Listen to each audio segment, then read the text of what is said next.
How do you explain when things don't go as we assume? Or better, how do you explain when others are able to achieve things that seem to defy all of the assumptions? For example, why is Apple so innovative? Year after year after year after year, they're more innovative than all their competition. And yet, they're just a computer company. They're just like everyone else. They have the same access to the same talent, the same agencies, the same consultants, the same media. Then why is it that they seem to have something different? Why is it that Martin Luther King led the civil rights movement? He wasn't the only man who suffered in a pre-civil rights America, and he certainly wasn't the only great orator of the day. Why him? And why is it that the Wright brothers were able to figure out controlled powered manned flight when there were certainly other teams who were better qualified, better funded, and they didn't achieve powered manned flight, and the Wright brothers beat them to it? There's something else at play here. About 3.5 years ago, I made a discovery, and this discovery profoundly changed my view on how I thought the world worked, and it even profoundly changed the way in which I operate in it. As it turns out, there's a pattern. As it turns out, all the great and inspiring leaders and organizations in the world, whether it's Apple or Martin Luther King or the Wright brothers, they all think, act, and communicate the exact same way, and it's the complete opposite to everyone else. All I did was codify it. And it's probably the world's simplest idea. I call it the golden circle.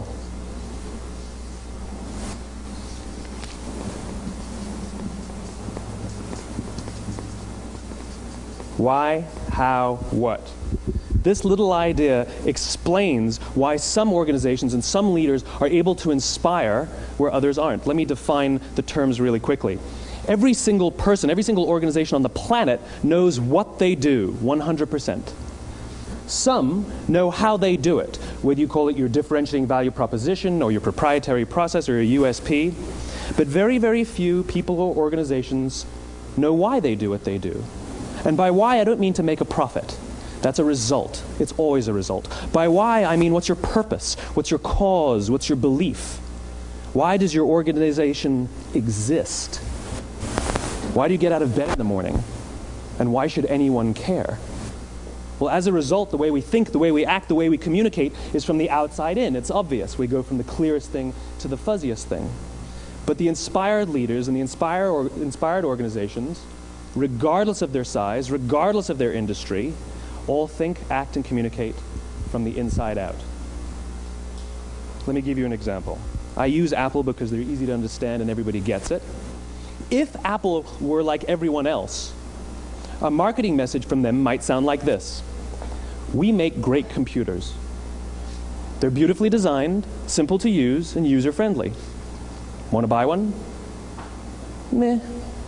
And that's how most of us communicate. That's how most marketing is done, that's how most sales is done, and that's how most of us communicate interpersonally. We say what we do, we say how we're different or how we're better, and we expect some sort of behavior, a purchase, a vote, something like that. Here's our new law firm. We have the best lawyers with the biggest clients. We have, we always perform for our clients, do business with us. Here's our new car. It gets great gas mileage. It has, leather seats. Buy our car. But it's uninspiring. Here's how Apple actually communicates. Everything we do, we believe in challenging the status quo. We believe in thinking differently. The way we challenge the status quo is by making our products beautifully designed, simple to use, and user-friendly. We just happen to make great computers. Want to buy one? Totally different, right? You ready to buy a computer from me? All I did was reverse the order of the information. What it proves to us is that people don't buy what you do, people buy why you do it. People don't buy what you do, they buy why you do it. This explains why every single person in this room is perfectly comfortable buying a computer from Apple. But we're also perfectly comfortable buying an MP3 player from Apple, or a phone from Apple, or a DVR from Apple. But as I said before, Apple's just a computer company. There's nothing that distinguishes them structurally from any of their competitors. Their competitors are all equally qualified to make all of these products. In fact, they tried. A few years ago, Gateway came out with flat screen TVs. They're eminently qualified to make flat screen TVs. They've been making flat screen monitors for years. Nobody bought one. And Dell came out with MP3 players and PDAs. And they make great quality products, and they can make perfectly well-designed products, and nobody bought one. In fact, talking about it now, we can't even imagine buying an MP3 player from Dell. Why would you buy an MP3 player from a computer company? But we do it every day. People don't buy what you do, they buy why you do it.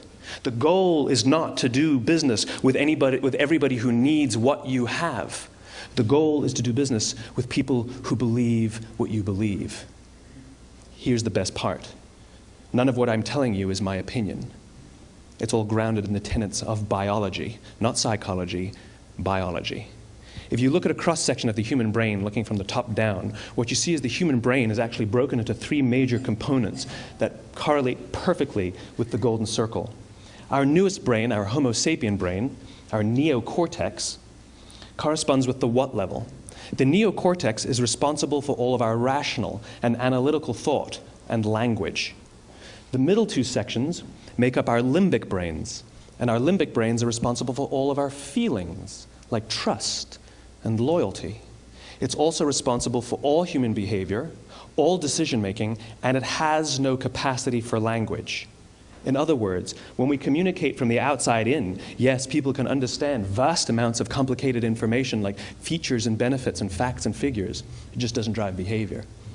When we communicate from the inside out, we're talking directly to the part of the brain that controls behavior, and then we allow people to rationalize it with the tangible things we say and do. This is where gut decisions come from. You know, sometimes you can give somebody all the facts and your figures, and they say, I know what all the facts and details say, but it just doesn't feel right. Why would we use that verb? It doesn't feel right. Because the part of the brain that controls decision-making doesn't control language. And the best we can muster up is, I don't know, it just doesn't feel right. Or sometimes you say you're leading with your heart or you're leading with your soul. Well, I hate to break it to you, those aren't other body parts controlling your behavior. It's all happening here in your limbic brain, the part of the brain that controls decision-making and not language.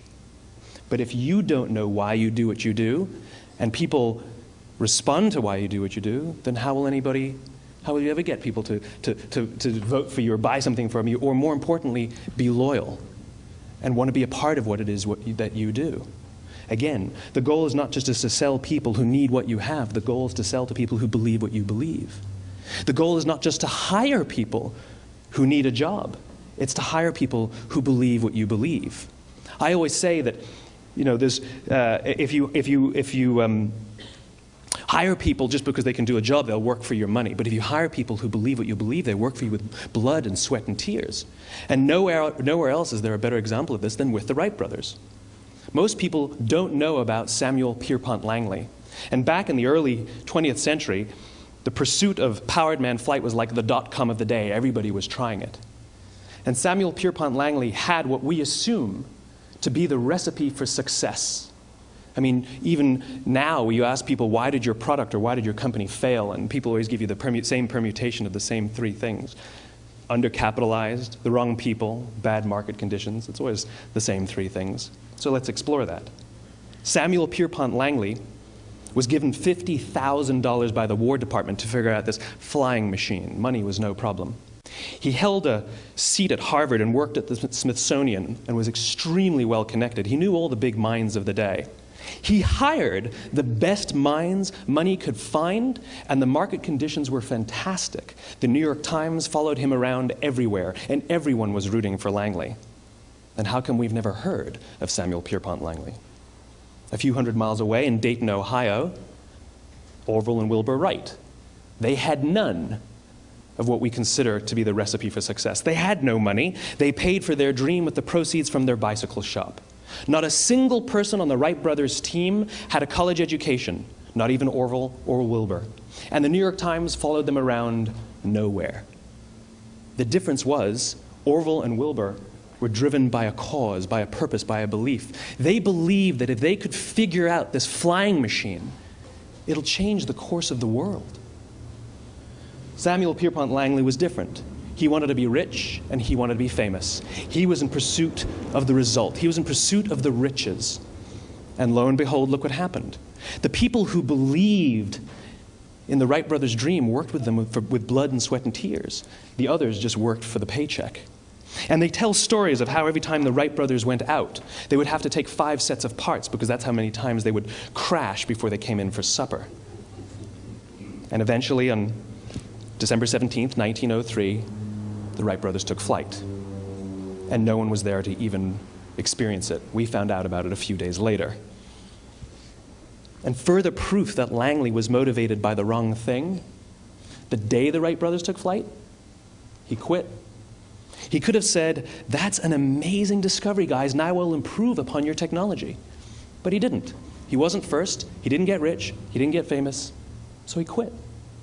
People don't buy what you do, they buy why you do it. And if you talk about what you believe, you will attract those who believe what you believe. Well, why is it important to attract those who believe what you believe? Something called the law of diffusion of innovation. And if you don't know the law, you definitely know the terminology. The first 2.5% of our population are our innovators. The next 13.5% of our population are our early adopters. The next 34% are your early majority, your late majority, and your laggards. The only reason these people buy touch-tone phones is because you can't buy rotary phones anymore. We all sit at various places at various times on the scale, but what the law of diffusion of innovation tells us is that if you want mass market success or mass market acceptance of an idea, you cannot have it until you achieve this tipping point between 15 and 18% market penetration, and then the system tips. And I love asking businesses, what's your conversion on new business? And they love to tell you, oh, it's about 10%, proudly. Well, you can trip over 10% of the customers. We all have about 10% who just get it. That's how we describe them, right? That's like that gut feeling, oh, they just get it. The problem is, how do you find the ones that just get it before you're doing business with them versus the ones who don't get it? So it's this here, this little gap, that you have to close, as Geoffrey Moore calls it, crossing the chasm. Because you see, the early majority will not try something until someone else has tried it first. And these guys, the innovators and the early adopters, they're comfortable making those gut decisions. They're more comfortable making those intuitive decisions that are driven by what they believe about the world and not just what product is available. These are the people who stood online for 6 hours to buy an iPhone when they first came out, when you could have just walked into the store the next week and bought one off the shelf. These are the people who spent $40,000 on flat-screen TVs when they first came out, even though the technology was substandard. And by the way, they didn't do it because the technology was so great. They did it for themselves. It's because they wanted to be first. People don't buy what you do, they buy why you do it. And what you do simply proves what you believe. In fact, people will do the things that prove what they believe. The reason that person bought the iPhone in the first 6 hours, or stood in line for 6 hours, was because of what they believed about the world and how they wanted everybody to see them. They were first. People don't buy what you do, they buy why you do it. So let me give you a famous example, a famous failure and a famous success of the law of diffusion of innovation. First, the famous failure. It's a commercial example. As we said before a second ago, the recipe for success is money and the right people and the right marketing conditions, right? You should have success then. Look at TiVo. From the time TiVo came out about 8 or 9 years ago to this current day, they are the single highest quality product on the market. Hands down, there is no dispute. They were extremely well funded. Market conditions were fantastic. I mean, we use TiVo as a verb. I TiVo stuff on my piece of junk Time Warner DVR all the time. But TiVo is a commercial failure. They've never made money. And when they went IPO, their stock was at about $30 or $40 and then plummeted, and it's never traded above 10. In fact, I don't think it's even traded above 6, except for a couple of little spikes. Because you see, when TiVo launched their product, they told us all what they had. They said, we have a product that pauses live TV, skips commercials, rewinds live TV, and memorizes your viewing habits without you even asking. And the cynical majority said, we don't believe you, we don't need it, we don't like it, you're scaring us. What if they had said, if you're the kind of person who likes to have total control over every aspect of your life, boy, do we have a product for you. It pauses live TV, skips commercials, memorizes your viewing habits, etc., etc. People don't buy what you do, they buy why you do it, and what you do simply serves as the proof of what you believe. Now let me give you a successful example of the law of diffusion of innovation. In the summer of 1963, 250,000 people showed up on the Mall in Washington to hear Dr. King speak. They sent out no invitations, and there was no website to check the date. How do you do that? Well, Dr. King wasn't the only man in America who was a great orator. He wasn't the only man in America who suffered in a pre-civil rights America. In fact, some of his ideas were bad. But he had a gift. He didn't go around telling people what needed to change in America. He went around and told people what he believed. I believe, I believe, I believe, he told people. And people who believed what he believed took his cause and they made it their own, and they told people. And some of those people created structures to get the word out to even more people. And lo and behold, 250,000 people showed up on the right day, on the right time to hear him speak. How many of them showed up for him? 0. They showed up for themselves. It's what they believed about America that got them to travel on a bus for 8 hours to stand in the sun in Washington in the middle of August. It's what they believed, and it wasn't about black versus white. 25% of the audience was white. Dr. King believed that there are 2 types of laws in this world, those that are made by a higher authority and those that are made by man. And not until all the laws that are made by man are consistent with the laws that are made by the higher authority will we live in a just world. It just so happens that the civil rights movement was the perfect thing to help him bring his cause to life. We followed him not for him, but for ourselves. And by the way, he gave the I have a dream speech, not the I have a plan speech.